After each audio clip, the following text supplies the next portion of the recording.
평소 잡수는 밥이라 해서 사실 그게 더 건강에 좋은데 뭐 그렇게 아시고 은혜 받으시기 바랍니다. 한번 따라서 합시다. 생명 걸고 일하는 사람. 어떤 회사에 김철영 주임이라는 사람이 있었습니다. 이 사람은 무슨 잔정이 그렇게 많은지 그 회사 동료들과 후배들 뒤치다꺼리 하는데 아주 열심히였습니다. 뭐 아무도 손대지 않는 서류함을 거의 매일같이 정리하느라 퇴근 시간을 넘깁니다. 다른 동료들은 퇴근했는데 아직 정리가 안 끝나가지고 매일같이 그렇게 늦게 퇴근합니다. 또 나른한 오후가 되면 어김없이 커다란 쟁반에다가 자판기에 가서 커피를 여러 잔 빼가지고 들고는 즐거운 오후 되세요 하면서 설탕 대신에 미소를 한 숟가락 탁 넣어가지고 책상에다 이렇게 딜리버리 했습니다. 그러다 어느 날 그가 휴직계를 냈습니다. 그의 아내가 병에 걸렸기 때문이었습니다. 아내의 병간호를 위해서 그는 그렇게 회사를 떠났습니다. 사람들은 그를 좋아하긴 했지만 한심하고 남자답지 못하고 무능하고 뭐 있으나 마나한 그런 사람으로 생각했었습니다. 그런데 그가 회사에 없다고 해서 크게 달라질 것은 더더욱 없었습니다. 다들 그렇게 생각했어요. 그런데 그게 아니었다는 겁니다. 그가 남기고 간 빈 자리가 너무나도 크더라는 겁니다. 매일 오후 때마다 마실 수 있었던 아주 잔정 가득한 향긋한 커피는 더 이상 기대할 수가 없었습니다. 뿐만 아니라 책상 위의 컵들엔 커피 자국이 그대로 남은 채 먼지만 쌓여갔습니다. 깨끗하고 향기 나던 화장실은 들어가고 싶지 않을 만큼 지저분해졌습니다. 휴지통에는 늘 휴지가 넘쳤습니다. 서류들은 어디에 있는지 서류끼리 막 뒤죽박죽 섞여서 쉽게 찾을 수도 없었습니다. 같은 부서의 사람들은 점점 짜증난 얼굴로 변해갔습니다. 서로에게 화를 내기 시작했습니다. 시간이 지날수록 큰 소리가 직원들 간에 오고 가기 시작했습니다. 가득했던 사무실의 행복, 어느새 조금씩 다 떠나가고 있었습니다. 하루는 같은 부서 동료였던 박 주임이 팀장에게 아주 스트레스를 크게 받고 몹시 기분이 안 좋았습니다. 문득 김 주임이 뽑아다 주었던 커피가 그리워졌습니다. 그래서 김 주임이 생각이 나가지고 아직 책상이 남아있는 그의 책상 앞에 무심코 갔는데 아주 작은 메모가 눈에 들어왔습니다. 내가 편할 때 누군가는 불편함을 견디고 있고 내가 조금 불편할 때 누군가는 편안할 것이다. 어떤 사람인지 그 진가는 사실 지금 정확히 알 수가 없습니다. 그러나 앞으로 여러분이 남기고 갈 자리는 그것을 말해 줄 것입니다. 무슨 일이든지 잘 하려고 하고 열심히 하려고 하면 의견 충돌이 일어날 수밖에 없습니다. 여기서 그래서 중요한 것은 내 자신을 드러내기보다는 주님의 뜻을 구해야 되는 겁니다. 예년에 비해서 올해 사정이 너무 안 좋았죠. 그러나 환경에 짓눌리는 것이 아니라 오히려 환경을 뛰어넘는 것이 믿음이고 헌신자의 모습인 것입니다. 그러므로 오늘 헌신 예배에 즈음하여 첫 번째로 여러분들에게 화두를 던집니다. 무슨 일이든지 간에 이 일은 내가 해야 하겠다는 마음을 가지십시오. 사명자는 심령의 매임을 받는 겁니다. 다른 사람이 하겠지 이렇게 미루는 것은 사명자의 태도가 아닙니다. 저 성령 받은 사람, 하나님께 택합받은 하나님의 자녀들의 태도가 아니라는 겁니다. 바울은 마치 풍랑이 몰아치는 바다를 항해하는 조각배처럼 매우 위험한 상황에 놓이게 되었습니다. 그러나 그는 아무 보장이 없는 모든 것이 불확실한 미래를 두려움 없이 받아들입니다. 심령이라고 하는 말은 내가 심령의 메인바가 되어서 예루살렘으로 올라갔는데 그 모든 걸 다 알고 있다고, 무슨 일을 당할는지 다 알고 있다고 했잖아요. 죽을 것도 각오했다고 하잖아요. 거기 심령의 메인을 받아서, 즉 성령에 의해서라고 하는 말과 같은 거예요. 그 말은 성령의 포로가 되어서 성령에 붙들려서 그 길을 간다는 겁니다. 죄송합니다.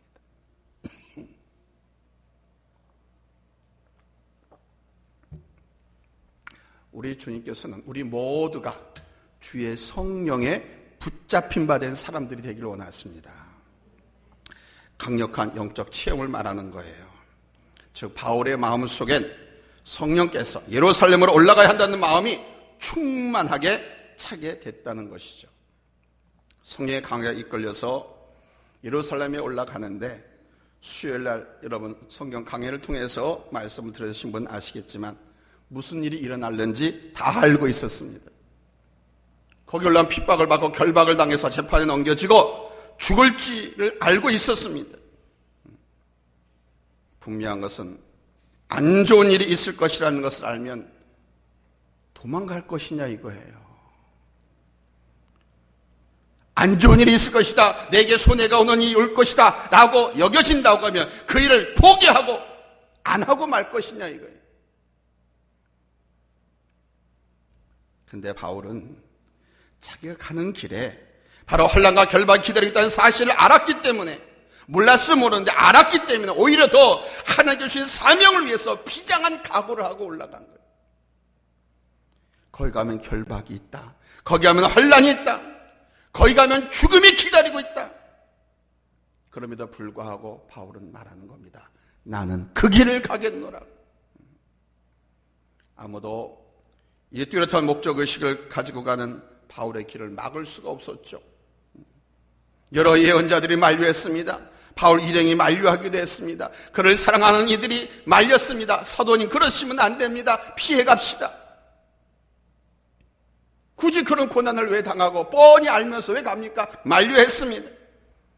그러나 바울의 그 굳은 결심을 막을 수가 없었어요. 제가 작년에 어떤 집사님께 이번에 우리 교회 목장에 강사로 헌신할 수 있겠습니까? 좀 해주십시오 라고 물어보았더니 그분이 이렇게 말씀하셨습니다. 네, 제가 부족하지만 기도하면서 하겠습니다. 대단히 지혜로운 말입니다. 저는 부족하지만 주님께서 맡기신 일이기 때문에 순종하겠다는 것이죠. 이것이 사명자의 마음인 것입니다. 사명자는 기분과 감정에 따라서 그때그때 변하는 것이 아닙니다. 심지가 굳다라는 말이 있잖아요. 심지가 굳다. 또 이런 말도 있습니다. 사람이 뜻을 정하고 목숨을 걸면 안 되는 일도 없고 못할 일도 없다라고 그랬습니다. 여러분 모두가 오늘 교사회, 안나여선교회, 또 우리 학생교회 헌신예배 임하시는데, 우리 주님께서 여러분 모두가 성령의 매임을 받아서 가장 아름다운 믿음의 헌신이 일어나기를 원하고 계십니다. 여러분 성령의 붙들림받아 되시기 바랍니다. 아멘. 두 번째는 사명자는 생명을 걸고 일하셔야 됩니다. 교회 하나님의 일에만 해당되는 것이 아니에요. 사회, 직장 어디서 뭘 하든지 간에 죽기를 가고 생명을 걸고 일을 해야 좋은 열매, 아름다운 열매를 거머쥘 수 있는 거예요. 사람은 우연히 나서 그냥 그럭저럭 살다가 가는 것이 아닙니다. 누구나 이 땅에 태어날 때는 태어난 목적이 있고 해야 할 역할을 갖고 다 태어납니다. 사도 바울은 나의 달려갈 길이 있고 주 예수께 받은 사명이 있다고 피력했습니다. 정말 강한 목적의식이죠. 우연히 세상에 태어나서 아무렇게나 살다가 가는 것, 이거 인생이 아닙니다. 그거는 짐승이죠.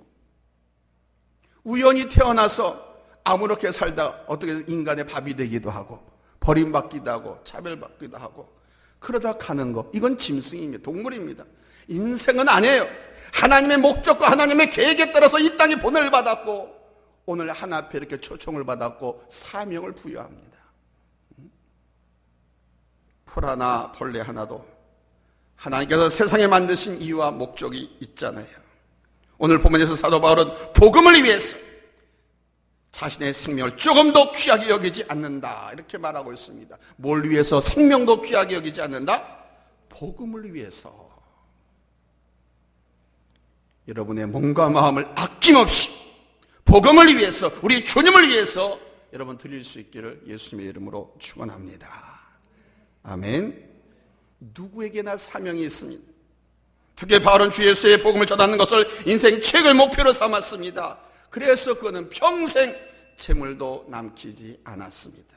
물론 남길 재물도 없었고 가족도 없었어요. 그는 평생 홀로 살았습니다.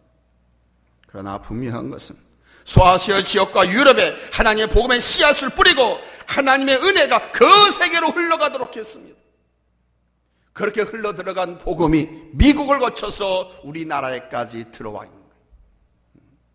사도 바울의 헌신, 사도 바울의 그 결단 하나를 통해서.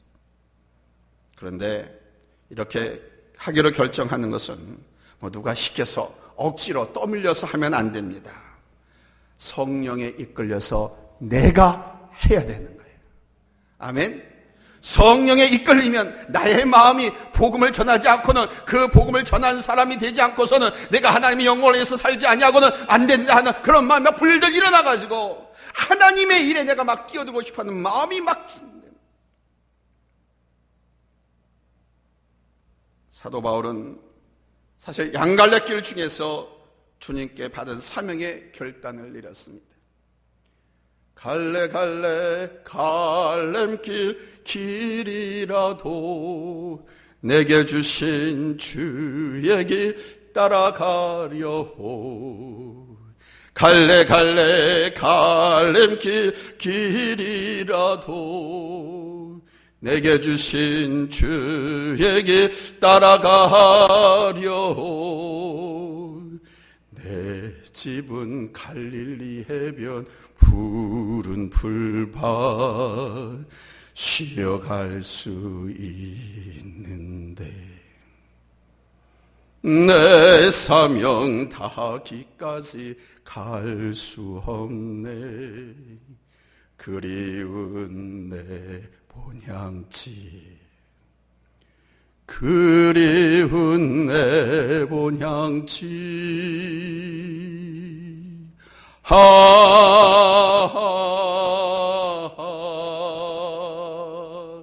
갈래 갈래 갈림길 길이라도 내게 주신 주의 길 따라가려고. 갈래 갈래 갈림길 길이라도 내게 주신 주의 길 따라가려고.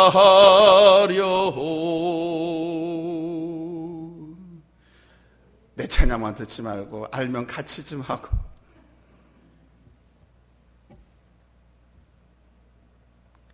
갈래 갈래 갈림길이 우리가 무슨 일을 하고자 할 때 얼마나 우리 앞에 나타나서 선택을 요구합니까? 그럴 때 여러분, 사도 바울처럼 주의 길을 선택하시기를 예수님의 이름으로 축복합니다. 하나님께서 내게 맡겨주신 사명이 있습니다. 내가 전해준 말 한마디에 한 생명이 살고 한 생명이 죽기도 합니다. 내가 전해준 그 복음 하나에 의해서 그 한 사람을 통하여 그 집안이 망하기도 하고 흥하기도 하고.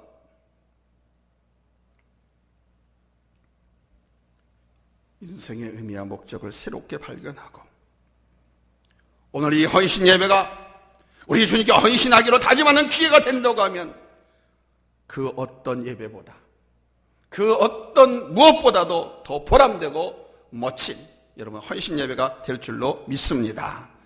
하나님께서 인자야 내가 너를 이스라엘 족속의 파수꾼으로 세웠으니 너는 내 입의 말을 듣고 나를 대신하여 그들을 깨우치라. 가령 내가 악인에게 말하기를 너는 꼭 죽으리라 할 때에 내가 깨우치지 아니하거나 말로 악인에게 일러서 그 악인을 악한 길을 떠나 생명을 구원하게 하지 아니하면 그 악인은 그의 죄악 중에서 죽으려니와 내가 그의 핏값을 내 손에서 찾을 것이고. 그렇습니다. 무슨 말씀입니까? 죄인이 죄를 범하면 당연히 그는 그 죄값으로 죽지만 하나님은 그 악인을 깨우치고 전도하지 않은 책임을 우리에게 묻겠다는 겁니다. 제가 늘 말씀드리죠. 한 건물에 사는데 다른 집에 사는 사람이 내가 전도하고 내가 복음을 전하고 교회 가자가 권하는 말을 듣지 못해서 예수 믿지 않고 교회를 안 다녔다고 나중에 하나님 앞에서 심판받을 때 이르면 그 책임을 그 사람의 생명과 구원값을 내게 묻겠다고 하나님께서 말씀하고 계십니다. 내가 전도하지 않고 하나님 말씀을 제대로 전해주지 않아서 그 영혼이 지옥 갔다면 그 책임을 내게 물으시겠다는 겁니다.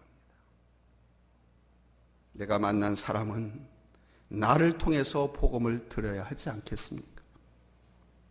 왜 한 이웃으로 묶어주시고 한 직장 공동 동료로 묶어주시고 왜 이 지역 사이에 같은 지민으로 묶어주셨습니까? 나에게 그 영혼 전도하라고. 내게 기회를 주신 겁니다. 공의로우신 우리 하나님께서 잘하는 자에게 상을 주고 복 주시기 위해서. 구원은 예수 믿어서 그냥 구원받아서 하나님의 자녀가 되었지만 이 땅에서뿐만 아니라 내세에서 하나님의 칭찬과 승과 축복을 받는 것은 그런 기회를 우리에게 주시려고.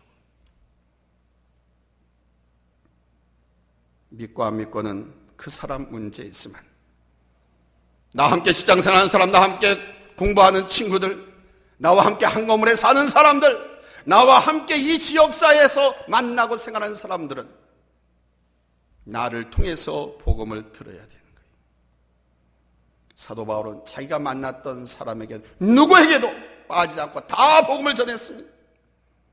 그동안 사도 바울이 성령 하나님의 인도하심에 따라서 아시아 지방, 저 마케도니아 지방을 돌아다니면서 복음을 전했습니다. 뿐만 아니라 그것에 교회를 세웠습니다. 이 사도 바울은 에베소 교회 장로들에게 너희를 감독자로 삼으셨다 이렇게 말씀합니다. 무슨 말씀입니까? 하나님께서 너희에게 교회를 맡겨주셨다는 겁니다. 교회를 말할 땐 항상 이렇게 모이는 이 교회만 생각하지 말고 예수를 영접하고 믿은 성도 한 사람 한 사람을 뜻한다는 걸 꼭 잊지 마세요. 성도를 맡겨주셨다. 교회를 맡겨주셨다는 겁니다. 누구에게? 예수 믿은 나에게. 로마 황제가 맡긴 것이 아니라 하나님께서 자기 핏값을 치르시고 교회를 세우시고 예수 생명값으로 그를 구원하시는데 그 생명을 우리에게 맡겨주셨다는 겁니다. 근데 한 영혼이 실족하고 한 사람이 교회 안 나와도 밥이 넘어가고 잠이 옵니까? 여러분이 생각하고 내가 생각 정말 내 피 붙인 내 자식 이게 그렇다고 하면 밥이 넘어갑니까? 잠이 옵니까?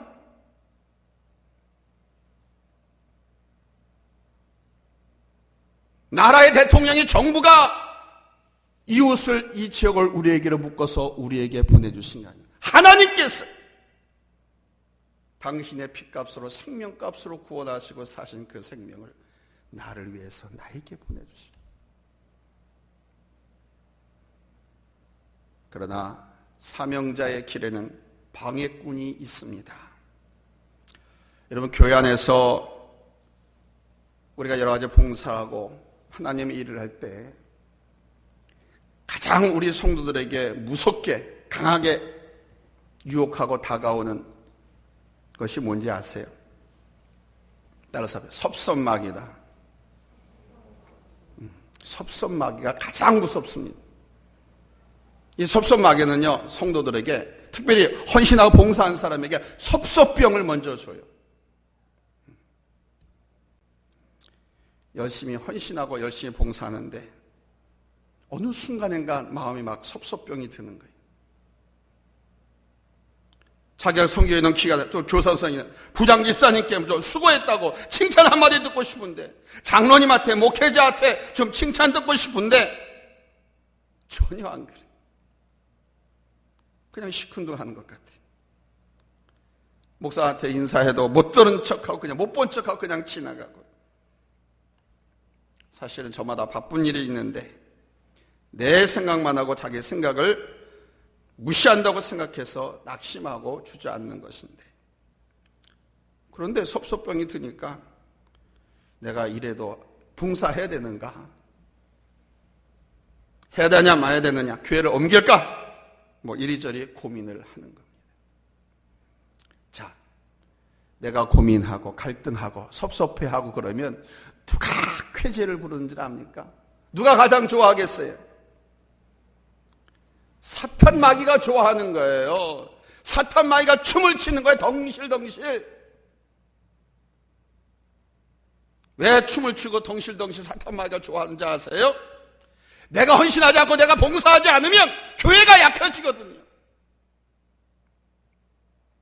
또 다른 사람도 영향을 받아서 다 침체되고, 이 영적 침체도 가져올 수가 있어요. 그래서 먼저 예수 믿고 구원받고 하나님 나라를 사랑과 신뢰 충성도에 의해서 복받게 하시려고 주신 직분이 있는 분들은 정말 조심하고 영적으로 깨어 있으셔야 돼요. 내가 시험 드는 건 나 혼자 끝나는 게 아니에요. 사탄 마귀가 덩실덩실 춤을 춘다니까요.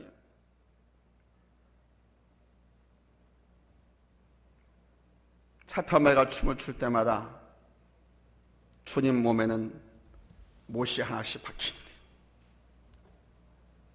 사탄 마귀가 쾌재를 부를 때는 우리 주님께서 십자가에서 모진 고통 끝에 숨을 거두신 우리 주님께서는 사도 바울을 통해 교회가 당면하게 될 위험과 박해에 대해서 경고를 했습니다. 사도 바울은 말합니다. 교회가 아무리 건실하게 성장하더라도 바로 그런 성도가 있으면 교회가 흔들릴 수 있다라고 말합니다. 두 가지 종류의 어려움이 있을 것인데, 하나는 외부적인 박해를 말하고 있습니다. 이리가, 늑대가 양떼들이 있는 이 교회 안에 들어와서 많은 양들에게 상처를 주고 넘어뜨리고, 그리고 우리 자체를 망가뜨리는 거예요. 교회를 망가뜨리는 거예요. 그렇게 성도들에게 상처를 주고 넘어뜨리고 죽이고 교회에 우리를 망가뜨리는 그런 세력이 교회 안에 나타날 것이라고 말씀했어요. 뿐만 아니라 너희 중에서도 제자들을 끌어 자기를 쫓게 하려고 어그러진 말을 하는 사람들이 일어날 줄 안다라고 예고하셨습니다. 이단이 사비한 자들이 교회 안에서 독보소처럼 나타날 것이라는 겁니다. 교회와 예수님을 빙자해서 자기 실속을 챙기는 사람들이 나타날 것이라는 거예요. 교회에서 맡겨주신 사명을 따라서 일하는 것이 아닙니다. 이런 사람들은 자신의 영광을 구하고 자신을 따르게 하는 사람들이 나타난다라는 거예요. 똑같은 말씀을 가지고도 이리저리 약간씩 바꾸어 버립니다. 자기 합리화시키는 쪽으로 말씀을 갖다 붙입니다. 쉽게 말씀드리면 에덴 동산에서 사탄이 이브와 아담에게 하나님께서는 선악을 알게 하는 그 나무는 쳐다보지도 말라고 그랬는데 먹으면 정령 죽으리라고 말씀했는데 사탄은 그렇게 말하지 않잖아요. 보암직하고 탐스럽고 먹음직하니까 그거 먹으면 너희 눈이 맑아져서 하나님처럼 될까봐 하나님께서 먹지 말게 한 거야. 꼬지잖아요. 똑같이 하나님 말씀을 인용하지만 전혀 다른 방향에서 성도들이 분간할 수 없을 정도로 아주 지혜롭게 아주 간교하게 성도들을 유혹합니다. 그래서 이런 관계에 미혹되지 않으려면 평소에 예배에 항상 성공자가 되셔야 돼요. 평소 말씀 훈련에 충실하게 받으셔야 돼요. 신천지에 가 있는 사이비 이단에 가 있는 사람들 가만히 보면요, 대개가 교회에서 열심히 봉사했던 사람들이 내 예배를 통해서 말씀을 통해서 은혜 받고 자기 자신을 내적으로 키우지 못하고 더 엉뚱한 거에 또 다른 것에서 자기의 영적 욕구를 채우려고 하는 그것 때문에 그쪽으로 빠지는 거예요. 거기 가면은 우리가 기존 교회에서 정통적으로 가르치는 성경 말씀과 성경 해석이 아닌 특이한 것을 가르쳐, 듣도 못한 것을 가르치면서 비유풀이 해주고, 예언이고 현실이고 직시다라고 하면서 그거를 가르쳐주고, 그러면 처음 듣는 것이니까 혹하죠. 여러분, 예배의 성공자가 되시고 평소에 말씀 훈련 여러분 철저하게 충실하게 받으시기 바랍니다. 그래서 영적으로 굶주리면 안 돼요. 영적으로 갈급함을 느끼시면 안 돼요. 영적으로 갈급한 사람을 사단이 찾아다닙니다. 사단이 찾아면서 유혹하는 거예요.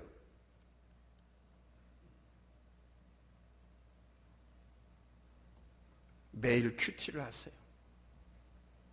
쉽고 짧게 매일같이 제가 사실은 목장 강사들한테는 밴드를 통해서 넣어주고 있습니다만, 교회 홈페이지에 들어가면은 오른쪽 맨 하단에 생명의 삶 말씀 큐티가 있어요. 좀 수준 높게 하시려면 거기 영어 들어가도 되고, 베트남어로 해도 되고, 중국어로 해도 되고요, 한글로도 할 수 다 돼 있어요. 세계 각국어로 할 수 있게끔.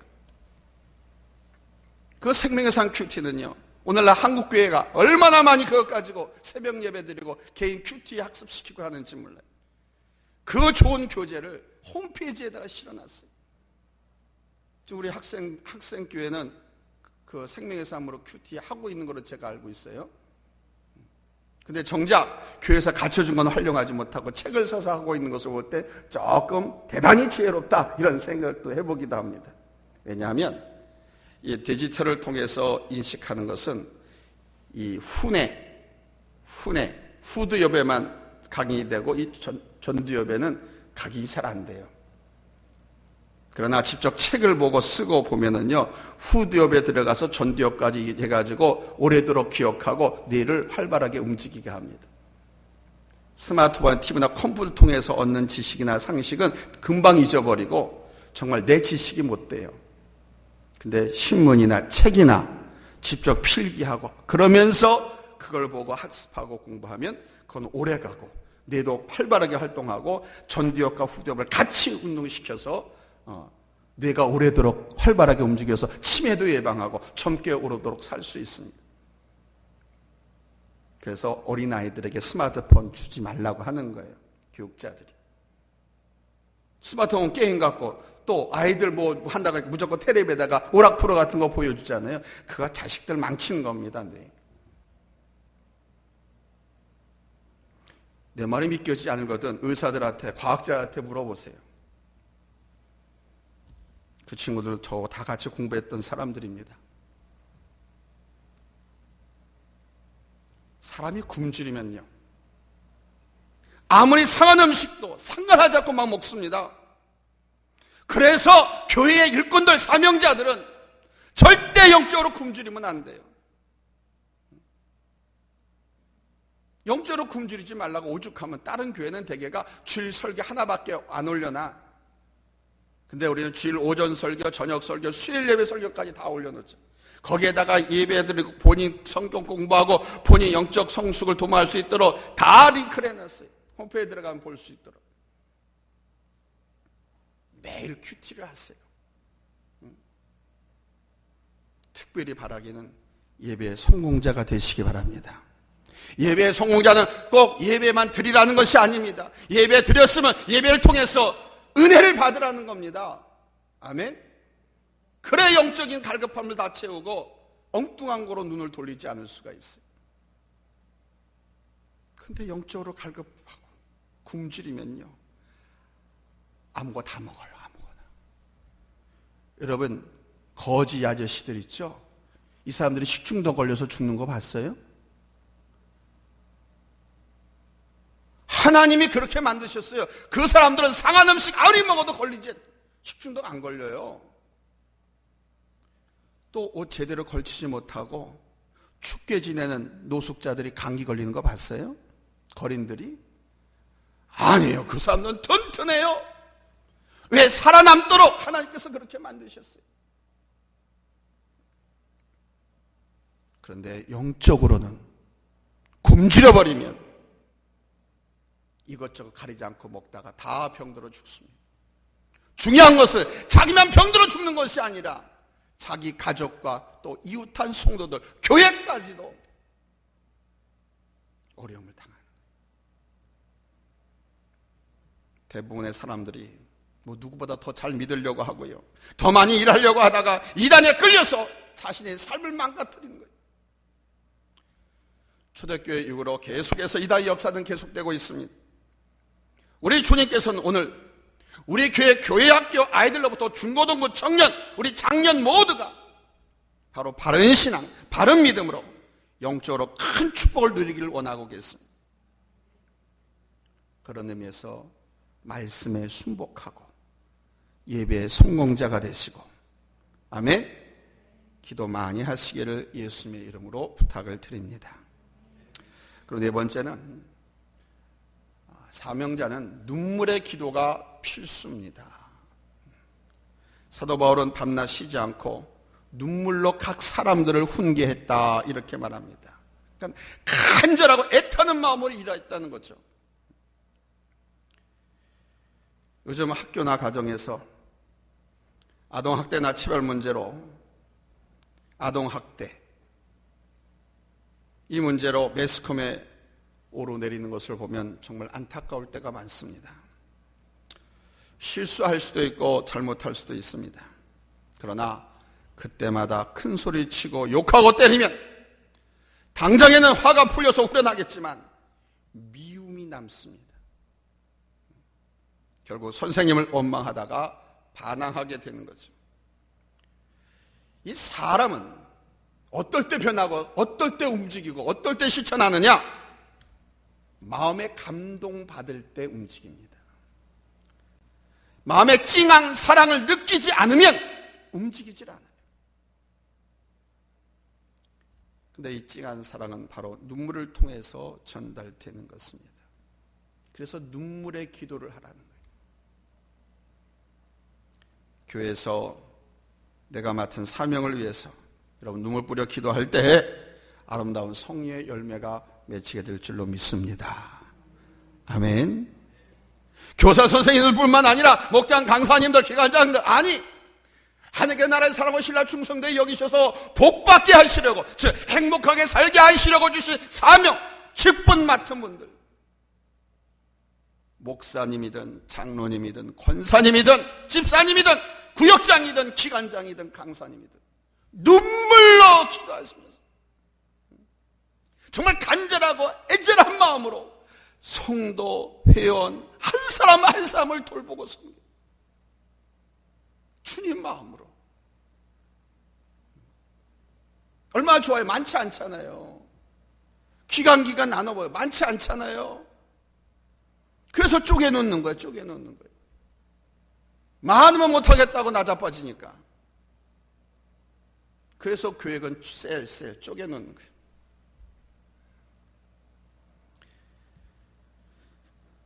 어린 영혼들이나 우리 청소년들, 그리고 내가 맡고 있는 목장의 식구들, 그들을 위해서 흘리는 눈물의 기도가 그들을 변화시키고 그들을 하나님께로 가까이 인도할 것이고, 하나님께서는 그런 모습을 보시면서 여러분을 칭찬하시고 여러분이 섬기는 가정과 심령의 평강을 허락하시며 여러분을 복된 길로 인도해 주실 줄로 믿습니다. 여러분의 그 눈물의 기도가, 눈물의 섬김이 그 많은 영혼들의 장래를 복되게 만들고 바로 주님의 영광을 높이는 산실이 될 것입니다. 눈물로, 기도로 섬겨주십시오. 아멘.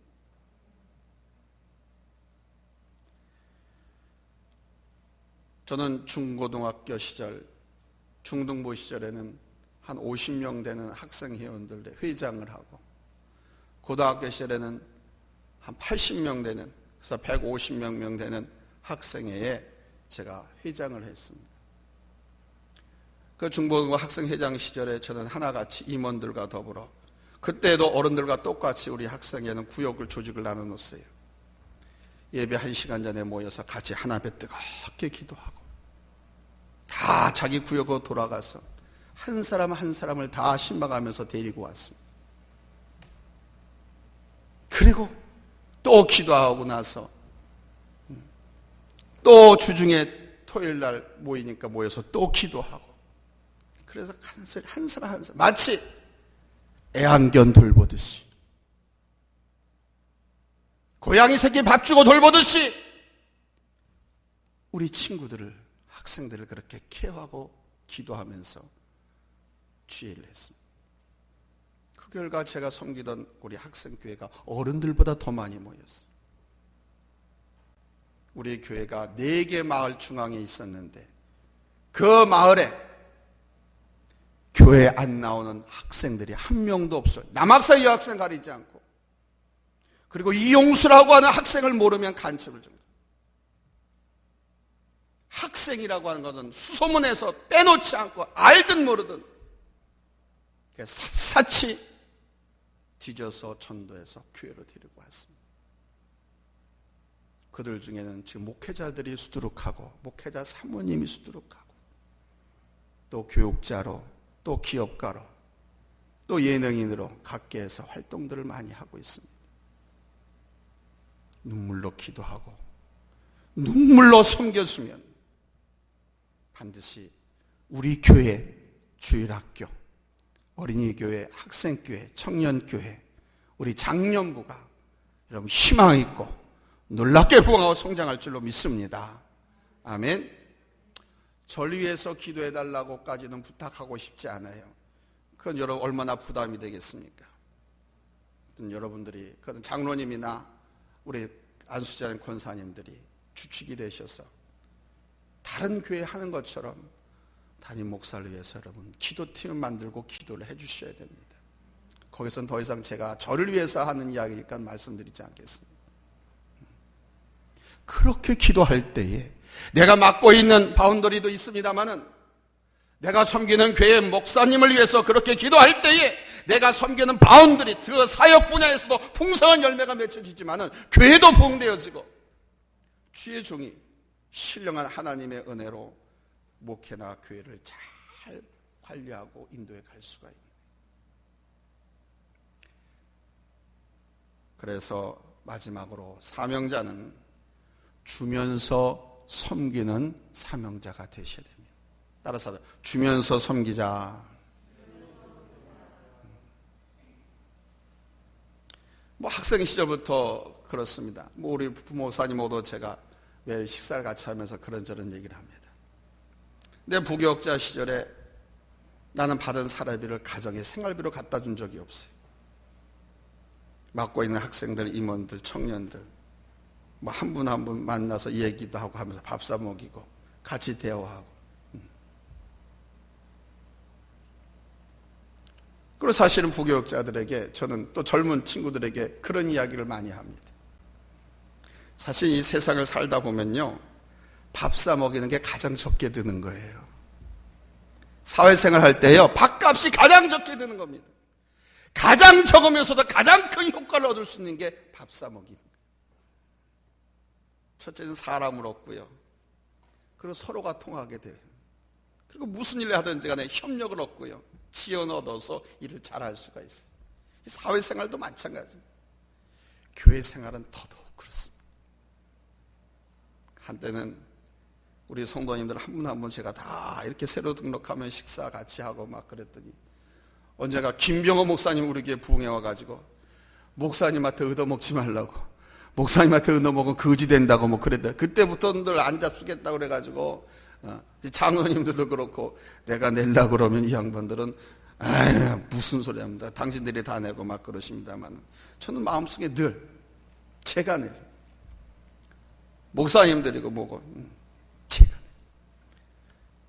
우리 교회 오지 않고 이 안산에서 다른 도시에 사는 목사님을 만났다 그러면 무조건 제가 밥 먹자고 그래요. 그리고 제가 사요. 왜? 내가 목회하는 이 안산에 왔는데 아무리 그 목사님 큰 목사님이고 돈이 많은 목사가 가더라도 그 목사한테 얻어먹지 않아요. 내가 대접하지. 근데 그 기껏해야 뭐합니까? 소고기 한우로 하면 한 5만 원 합니까? 수입산으로 하면 한 3만 5천 원 하죠? 아이 뭐 간단하게 뭐 그냥 보신당 뚝배기 한 그릇 한 만 얼마 하죠? 근데 그거 하나 가지고 그 사람을 내가 얻습니다. 근데 더 놀라운 것은 그렇게 해서 내가 대접하고 돌 쏟다 가지고 내가 거지 쪽박지 않느냐? 아니더라고요. 하나님께서 더 채워주셔. 무슨 얘기인지 압니까? 혹시라도 해서 그 목사님께서 은혜가 돼가지고 나를 교회 불러요. 그러면 설교 한 번 하지 않아요? 그러면 한 30만 원 줄 거 아닙니까? 네? 근데 그 목사님이 그 생각나가지고 목사님 이거 사모님하고 식사 한 번 하세요. 봉투를 한 개 더 줘. 그러면 50만 원. 나는 15,000원 가지고 식사 대접했는데 예를 들어서 보시당한 거는 그 목사님은 그렇게 한다고. 그러니 어떤 게 더 이득이에요? 먼저 섬기는 자가 이득이죠. 세상에는요, 자기 중심적인 이기적인 사람이 있는 반면에 다른 사람을 먼저 배려하고 섬기는 이타주의 사람이 있어요. 이기주의, 이타주의. 이거는 상극이죠. 이기주의는 그냥 자기만. 이타주의는 항상 다른 사람을 먼저 배려하고 다른 사람의 유익을 도우는. 믿음 생활하면서도 예수를 믿는다고 하면서도 내 입장만 생각하고 말하고 행동하는 사람이 있는가 하면 정말 하나님의 말씀 받아서 예수를 믿어서 이타주의적인 사람이 있어요. 왜? 먼저 섬겨주고 먼저 배려하라고, 먼저 도와주라고, 먼저 사랑하라고, 먼저 이해하라고 가르치신 그 말씀에 순종하여 사는 사람이 있다 이게. 그럼에도 불구하고 자기 입장만 생각하고 말하고 행동하면 반드시 그 공동체는 싸움이 일어나게 돼 있어요. 다툼이 일어나게 돼 있어요. 그래서 오늘 말씀은 사명자는, 사명을 따라서 사는 사람은 반드시 자기 중심이 아니라 너 중심의 삶을 살아야 한다는, 나 중심이 아니라 너 중심. 받기만 하고 줄 모르면 미숙한 어린아이 수준에 지나지 않습니다. 유치한 사람이 되는 거예요. 전내난다고 그러죠. 전내난다고. 자기가 받은 것은 생각하지 않고 나눠주면, 내가 먼저 섬겨주면 없어지고 손해본다고 계산을 하면 절대로 이걸 할 수가 없어요. 근데 잊지 마세요. 주는 자가 복이 있다고 그랬어요. 아멘. 하나님의 영광을 위해서, 교회를 위하여서 그 영혼 전도하기 위해서 내가 손해보고 희생을 감수하면 하나님께서 내일 나의 그 희생과 손해를 다 태워주시고 보존해주시고 갚아주십니다. 그런다는 것을 믿고 손해와 희생을 감수하는 것이 바로 믿음이에요. 희생할 줄 알고 손해볼 줄 아는 것이 바로 믿음 있는 사람의 신앙인 것입니다. 어느 사회든지 주는 데에 생명이 있습니다. 주는 데 발전이 있고 번성이 있습니다. 우리 예수님께서는 가난한 자, 병든 자, 외로운 자, 헐벗은 자, 갇힌 자에게 나눠줄 줄 아는 사람에게 천국을 약속하셨습니다. 그러나 불쌍한 사람에게 줄 모르면, 그 불쌍이라는 것은 물질적인 가난만을 이야기하는 것이 아닙니다. 영적으로 굶주린 사람뿐만 아니라 믿음이 없이 방황하고 갈등을 몰라하고 삶 속의 모든 것을 포기하고 체념하고 살아간 이 불쌍한 사람, 그 사람들에게 줄 모르면 줘서 그 영혼을 구원하고 그 영혼을 하나님께로 인도하고 하나님의 사랑을 알게 해야 되는데 그 사람에게 줄 모르면 저주와 심판이 그에게 따른다라고 말씀하고 있어요. 섬기는 자가 큰 자이지 섬김 받는 자가 큰 자가 아닙니다. 우리는 사회에서 그동안 일제시대를 지나고 어렵고 가난한 시절을 지키면서 늘 힘이고 권세 있는 사람을 섬기는 모습을 봤습니다. 대우받는 사람을 봤습니다. 대접받는 걸 봤어요. 그래서 아이들에게도 열심히 공부해서 너 넥타이 매고 흰 와이셔츠 입고 에어컨 돌아가는 데서 펜대 굴리면서 살아야 되지 않느냐 하면서 열심히 공부하라고 그렇게 아이들을 다그쳤습니다. 왜? 일제시대를 거치면서 힘 있는 사람, 권세 있는 사람들이 그럼으로 인해서 대접받는 모습을 봐왔거든요. 근데 잊지 마십시오. 대접받는 사람이 큰 자가 아닙니다. 대접하는 자가 큰 자입니다. 나눔을 받는 사람이 큰 자가 아니고 나눠주는 사람이 큰 사람이고 으뜸인 거예요. 제가 늘 말씀드리죠. 섬기는 자가 왕이다. 이것이 바로 사명 따라 살아가는 성도의 삶의 원리인 것입니다. 사명자는 성령에 붙잡혀서 맡겨진 일에 생명을 걸고 일하셔야 됩니다. 그래야 생명의 역사가 나타납니다. 그러나 잊지 마십시오. 방해꾼이 나타나기도 합니다. 이런저런 이유와 핑계로 헌신하지 못하게 하지만 하나님 말씀 약속을 기억하시면서 사탄아 물러가라! 내가 예수의 이름으로 명하노니 물러가라! 너는 나를 시험하고 나를 넘어지게 하는 자구나. 그게 물질이든 사람이든 사탄아 물러가라! 여러분 외치면서 여러분이 앞으로 믿음으로 전진하면 더 크고 놀라운 은혜를 체험하게 될 줄로 믿습니다. 특별히 우리에게 맡겨주신 영혼들, 어린아이서부터 청소년들, 우리 장년들, 그러나 믿음이 없고 흔들리는 사람들은 다 어린 영혼들입니다. 육체적으로 나이가 70, 80이 되었어도 예수 믿지 않고 구원받지 못하고 신앙생활 제대로 아니하고 있으면 어린 영혼들입니다. 그 어린 영혼들이 믿음의 반석 위에 서서 믿음으로 여러분 멋지게 성장해 갈 줄로 믿습니다. 어떨 때 내가 기도하면서 눈물로 섬길 때 큰 배도는 큰 파도를 넘어가듯이 작은 쪽배는 파도 몰아치면 전몰되어버립니다. 그러나 큰 배도는 그렇지 않아요. 큰 파도 몰아치면 그거 다 가르고 넘어갑니다. 아무리 힘들고 어려워도 우리 주님을 위해서 그 큰 파도를 믿음으로 뛰어넘는 우리 성도님들 되시기를 예수님의 이름으로 축복합니다. 할렐루야! 할렐루야! 그래서 사도행전의 다음 장은 여러분들이 우리 교회를 통해서 기록해 나가는 귀한 은혜와 역사, 축복이 있으시기를 예수님의 이름으로 축복합니다. 기도하겠습니다.